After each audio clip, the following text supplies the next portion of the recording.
সমূহ সাংবাদিকক মই ইয়াত উপস্থিত থকাৰ বাবে কৃতজ্ঞতা জনাই আজিৰ সংবাদমেল মই আৰম্ভ কৰিবলৈ ওলাইছোঁ। শৰ্মা ডাঙৰীয়া আছিলে আমাৰ সভাপতি, তেতিয়াৰে পৰা তেতিয়া প্ৰথম বছৰৰ কাৰণে আমি সৰ্বভাৰতীয় পৰ্যায়ত শিশু নাট্য সমাৰোহ আয়োজন কৰিছিলোঁ। শিশুৰ ভৱিষ্যত সুন্দৰ উঠিব, এই ক্ষেত্ৰত আমাৰ বাইদেউ আছে, এই ক্ষেত্ৰত বহু শিশু শিশুৰ লগত বিৰাট দিগদাৰ হয়, কি কৰিছিলে তেওঁলোকে খুব সফল হৈছিলে। এনাৰ্জেটিক বহুত কষ্ট হয় শিশুৰ অভিনয় কৰিব। আশা কৰোঁ আপোনালোকে আমাৰ এই প্ৰচেষ্টা আমাৰ সফল হ'বলৈ হ'লে আপোনালোকক আমাক লগত লাগিবই। আপোনালোকে হৃষ্টপুষ্ট মহাদৃষ্ট এই নাটখন আমি তেতিয়া তাহানিতে শুনিছিলোঁ, মানে ৰেডিঅ'ত প্ৰচাৰ হৈছিলে, অল ইণ্ডিয়া ৰেডিঅ'ত। তাত শিশুসকলে অভিনয় কৰিছে, কিন্তু সেইটোৰ দ্বাৰাই আমাৰ ডাঙৰসকলকো শিকাইছে কিছুমান কথা আমি হয়তো উপলব্ধি নকৰোঁ, আমি হয়তো নুবুজোঁ বা আমি হয়তো নাভাবোঁ, কিন্তু শিশুসকলে আমাক তেওঁলোকৰ যিটো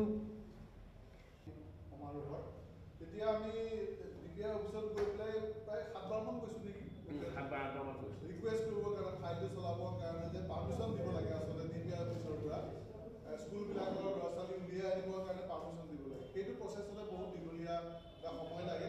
আৰু দ্বিতীয় কথা তেওঁ যিটো কৈছে মানিক ৰয়ে যে তেওঁলোকৰ গাড়ী এই আইডিয়াটো একচুৱেলি আমি গুৱাহাটী নাট্য বিদ্যালয়ে আমি সৰু সৰু ল'ৰা ছোৱালীৰে নাটক কৰি থাকোঁ, আৰু আমি ভাৰতবৰ্ষৰ বিভিন্ন প্ৰান্তলৈ নাটক কৰিবলৈ যাওঁ।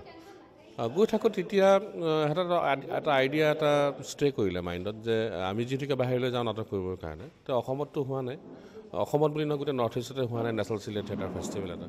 তো সেইটো কাৰণে কিয়নো আমি আৰম্ভ কৰি চাওঁ নেকি এবাৰ। ঠিক তেনেকৈ আমি 2010ত এই কথাষাৰ ভবা হৈছিলে। তাৰপিছত 2011ত ভাবিলোঁ যে আমি কৰোঁ, কিন্তু নাই, মানে বিভিন্ন ধৰণৰকৈ আমাৰ কোনো ধৰণৰ যোগাৰ নহ'লগৈ।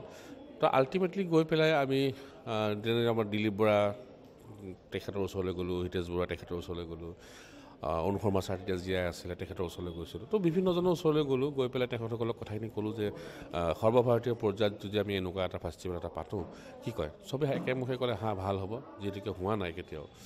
তো সেইটো হিচাপে সেনেকৈ আগবাঢ়িলোঁ।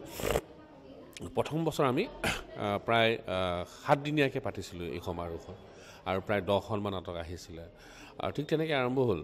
আৰু দেখিলোঁ যেতিয়া প্ৰথম বছৰ যেতিয়া পাতি দেখিলোঁ যে বৰ সুন্দৰ দেখোন, আৰু ল'ৰা ছোৱালীকো আমি মাতিলোঁ নাটক চাবৰ কাৰণে, দৰ্শকে খুব সুন্দৰ ভাল পালে, দৰ্শকৰ ৰেছপন্স খুব সুন্দৰ। আৰু দেখিলোঁ যে অসমত শিশু নাটকৰ যিটোভাৱে চৰ্চা হ'ব লাগিছিল, কাৰণ মাধৱদেৱে তাহানিতেই শিশু নাট ৰচনা কৰি থৈ গৈছিলে, কিন্তু মাধৱদেৱৰ সেইটো সময়ৰ পিছৰ পৰা কিন্তু ইমান এটা দীঘলীয়া পৰিক্ৰমা, তো শিশু নাটকৰ চৰ্চা আমাৰ ইয়াত কম। তো সেইটো কাৰণে মই ভাবোঁ যে এনেকুৱা এটা ৰাষ্ট্ৰীয় সমাৰোহে হয়তো অসমত বা গোটেই নৰ্থ ইষ্টৰ বা গোটেই ভাৰতবৰ্ষত এটা অৰিহণা যোগাব শিশু নাটকৰ ক্ষেত্ৰখনত, আৰু সেই তেনেধৰণৰকেই আমাৰ আইডিয়াটো আহিলে। চাওক, আমাৰ এই ফেষ্টিভেলটো সেইকাৰণে বিশেষত্ব এটা আছে। আমাৰ ইয়াত দুটা ধৰণৰ নাটক হয়, এটা হয় বাই চিলড্ৰেন আৰু ফৰ দ্য চিলড্ৰেন।